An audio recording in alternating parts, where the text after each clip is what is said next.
Baik, bismillahirrahmanirrahim. Assalamualaikum warahmatullahi wabarakatuh. Perkenalkan, nama saya Muhammad Helmi, dan di video kali ini saya akan menjelaskan sedikit mengenai pengertian mengenai dalalah dan pengertian dalalah lafaz. Pengertian dilalah. Arti dilalah secara umum adalah memahami sesuatu atas sesuatu, yang mana kata sesuatu yang disebutkan pertama disebut madlul atau yang ditunjuk. Nah, dalam hubungannya dengan hukum, yang disebut madlul itu adalah hukum itu sendiri. Nah, kata sesuatu yang disebutkan kedua kalinya disebut dalil atau yang menjadi petunjuk. Nah, dalam hubungannya dengan hukum, dalil itu disebut dalil hukum.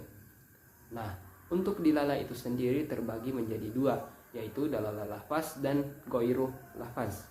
Nah, untuk pengertian dalalah lafaz yaitu dilalah dengan dalil yang digunakan untuk memberi petunjuk kepada sesuatu dalam bentuk lafal, suara, atau kata.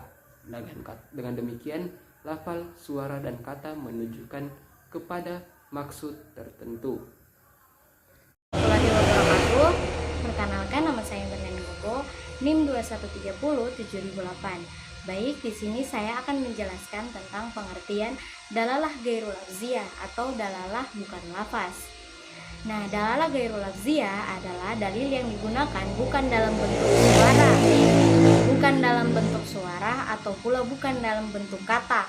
Hal ini dikarenakan atau yang berarti bahwa diam atau tidak bersuaranya sesuatu itu sama saja dengan memberikan petunjuk kepada sesuatu. Nah, ulama Hanafiyah membagi dalalah ghairu lafziyah menjadi 4 atau yang biasa disebut dengan bayan ad-darurah.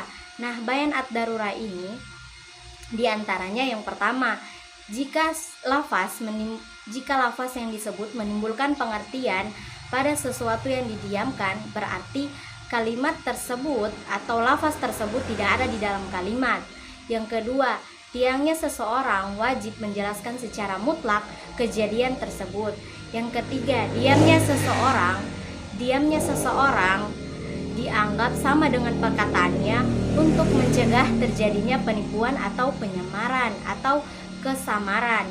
Yang keempat, tidak disebutkan jumlah bilangan itu sama dengan kebiasaan agar tidak memperpanjang pembicaraan tersebut. Nah, itu saja yang mungkin dapat saya jelaskan. Lebih dan kurangnya saya mohon maaf. Wassalamualaikum warahmatullahi wabarakatuh. Ya baik, perkenalkan, nama saya Serarapa. Langsung saja saya menyambung materi dari teman saya. Adapun pembagian dalalah menurut mazhab Hanafiyah itu ada 4. Yang pertama, dalalah al-ibarah. Dalalah al-ibarah mengenai makna yang dipahami dari lafaz, baik itu lafaz yang berbentuk zahir maupun al-nas, mahkam maupun tidak. Oleh karena itu, pengertian yang dipahami dari keadaan lafaz yang jelas itu disebut dalalah al-ibarah. Kemudian yang kedua adalah dalalah al-isyarah. Dalalah yang didapat bukan dari makna harfiahnya, melainkan dari ungkapan yang tersirat.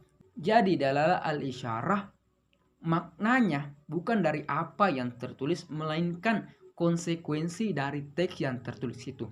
Nah, kemudian yang ketiga adalah dalalah al-dalalah. Apa dia? Secara istilah atau terminologi merupakan pengkafiran terhadap ajaran agama Islam atau pengkufuran terhadap Islam, atau dalam bahasa Arabnya al-inhiraf al-Islam wal kufur.